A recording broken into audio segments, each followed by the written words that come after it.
신라를 건국했던 김씨 세력은 선비족과 깊은 혈연관계를 가지고 있다는 것을 전편을 통해 우리는 알 수 있었습니다. 신라 화랑의 의미가 꽃사내, 즉 꽃사내로 꽃을 든 남자라는 의미를 가지고 있는데, 이는 중앙아시아에서 지배계급의 권위를 상징한다고 설명했습니다. 신라의 박지상이 쓴 부도지에서도 언급했듯이 신라를 건국한 조상은 먼 옛날 중앙아시아의 파미르 고원에 살았으며 점차 동쪽으로 이동하여 현재의 경주에 터를 잡게 되었습니다. 김해 김씨와 경주 김씨의 조상은 중국의 사망오제 중 한 명인 소호금천씨입니다. 산해경에 의하면 소호는 금의 무리로 그의 어머니는 천산의 선녀 황하였다라고 합니다. 이 기록에서도 김씨의 조상이 부도지와 동일하게 파미르 고원에서 왔다는 것을 보여주고 있습니다. 진나라의 수도였던 시안에서 대당고 김씨 부인 묘명이 발견되었는데, 그 비석에도 김씨의 조상이 소호금천씨라고 기록되어 있으며 그 내용은 아래와 같습니다. 태상천자께서 나라를 태평하게 하시고 집안을 열어 드러내셨으니 이름하여 소호금천씨이라 하니, 이분이 곧 우리 집안의 성씨를 받게 된 세조시다. 그 후에 유파가 갈라지고 갈래가 나뉘어 번창하고 빛나서 온천하에 만연하니 이미 그 수효가 많고도 많도다. 먼 조상 이름은 일제시니 흉노조정에 몸담고 계시다가 서한에 투항하시어 무제 아래서 벼슬하셨다. 명예와 절개를 중히 여기니 그를 발탁해 시중과 상시에 임명하고 투정 후에 봉하시니 이후 7대에 걸쳐 벼슬함에 눈부신 활약이 있었다. 이로 말미암아 경조군에 정착하게 되니 이런 일은 사책에 기록되어 있다. 견주어 그보다 더 클 수 없는 일을 하면 몇 세대 후에 어진이가 나타난다는 말을 여기서 징험할 수 있다. 한나라가 덕을 드러내 보이지 않고 난리가 나서 괴로움을 겪게 되자 곡식을 쌓아들고 나라를 떠나 난을 피해 멀리까지 이르렀다. 그러므로 우리 집안은 멀리 떨어진 요동에 숨어 살게 되었다. 공자께서 말씀하시기를 말에는 성실함과 신의가 있어야 하고 행동에는 독실하고 신중함이 있어야 한다고 했다. 비록 오락의 모습을 했으나 그 도를 역시 행하니 지금 다시 우리 집안은 요동에서 불이 활활 타오르듯 번성했다. 삼국사기에도 김씨의 조상에 대해 다음과 같이 기록해 놓았습니다. 유신비에 또한 헌원의 후예여 소호의 자손이다 라고 하였으니 곧 남가야 시조 김수로는 신라와 더불어 같은 성이다. 신라 문무왕의 비문에는 문무왕의 선조가 한무제를 보필했던 최측근인 투후 김일제 7세손의 성한왕이라고 기록되어 있어 한국, 중국 측의 사료와 유물이 일관되게 김씨는 소호금천의 자손이며 중앙아시아에서 왔다는 것을 입증해주고 있습니다. 그리고 소호금천이라는 이름은 고대 트루크어를 한자로 음체한 것으로 원래 발음은 소고알튼이며 원뜻은 황금암사슴일 것입니다. 황금사슴은 중앙아시아 스키타 유물에서 흔히 볼 수 있는 것으로 고대에는 왕을 상징했습니다.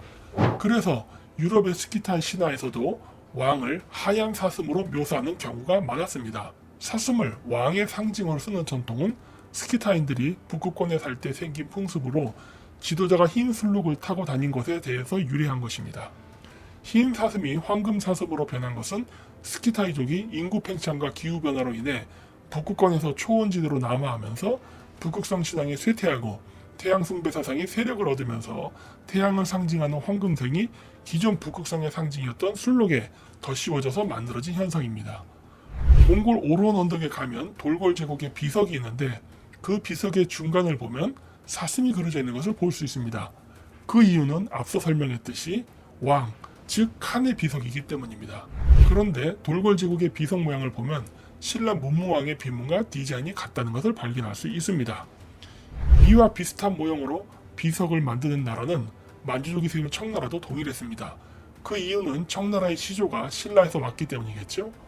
그런데 흥미로운 건 경교의 비석이 신라의 비석과 매우 비슷하다는 것입니다. 경교는 네스토리우스 기독교인데 왜 이들의 비석과 신라의 비석이 비슷할까요? 중앙아시아의 백색 피부를 가진 아시아 유럽 혼혈인들에 대해서는 아서 커에스트라가 쓴 이스라엘 제13부족에 자세히 나와 있습니다. 그의 저서에 의하면 오늘날 아슈케나지 유태인이라 불리는 사람들의 조상은 중앙아시아에 살았던 카자르인들이라고 합니다. 카자르인들은 AD 618년에서 1048년까지 흑해와 카스피에 대제국을 세웠던 사람들인데 카자리아를 건설한 세력은 케레이라고 합니다. 네, 그렇습니다. 예전에 만들었던 바트르 캐리 편에 나왔던 그 케레이족입니다. 케레이족이 요나라에 의해서 멸망해서 몽골을 거쳐 흑해연안에 오기 전에 이미 케레이의 다른 부족들은 중앙아시아의 카자리아를 건국했습니다. 카자르라는 단어는 탱그리 신화에 나오는 첫째 아들의 이름입니다. 전설에 의하면 탱그리에게는 3명의 아들이 있었는데 장남의 이름이 카이사르, 둘째는 칭기스, 셋째는 예루사인이었다고 합니다. 후일 3형제는 각자 자신의 살 길을 찾아 이동을 하게 되는데 막내인 예루사인은 부모로부터 땅을 상속받아 파미리에 살게 되었고 첫째인 카이사르는 동쪽으로 가서 나라를 세웠고 둘째인 칭기스는 서쪽으로 가서 나라를 세웠다고 합니다. 그래서 카이사르는 동쪽의 지배자라는 의미로 발전하게 되었습니다. 그런데 공교롭게도 신라의 최초 건국자의 이름이 박혁거세간으로 거서간, 즉 게세르한이라는 칭호를 쓰고 있다는 점입니다. 게세르는 카이사르의 다른 발음입니다. 투르크계 언어에서 카이사르라는 이름은 다양한 발음으로 존재하는데 다음과 같습니다. 보통 음모론자들은 카자르인은 가짜 유대인이고 세파르팀은 진정한 유대인이라고 하는데 한국의 고조선과 신라시대 때 이미 한민족은 유대인과 깊은 교류가 있었으며 그때 당시에도 카자르인은 존재했습니다. 그 증거가 신라 왕명에 나오는 거서간이라는 호칭이며 기자조선을 건국한 기자가 바로 그 증거입니다.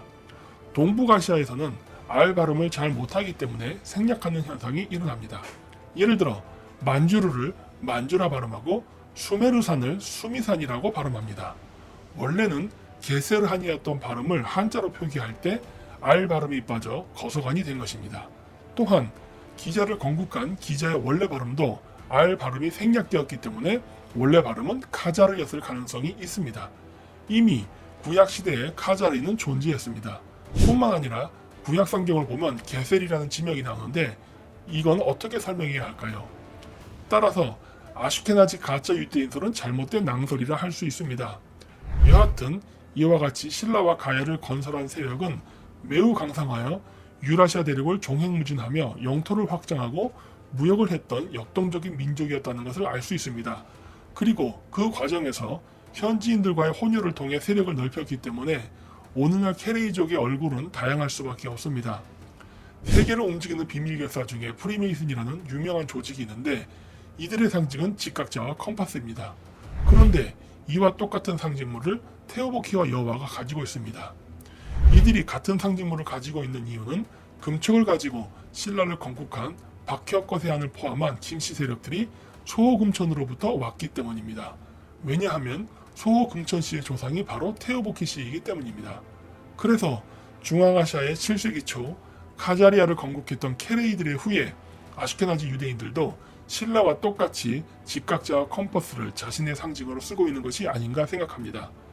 한국의 제야사학절 중에는 치우와 황제 헌원의 전쟁을 동이족과 화하족의 전쟁이라고 묘사하고 황제 헌원을 중국인의 시조라고 생각하는 사람이 많은데 이는 잘못된 해석이며 이들은 몽골계와 투르크계 간에 중원을 두고 패권 전쟁을 한 인물입니다.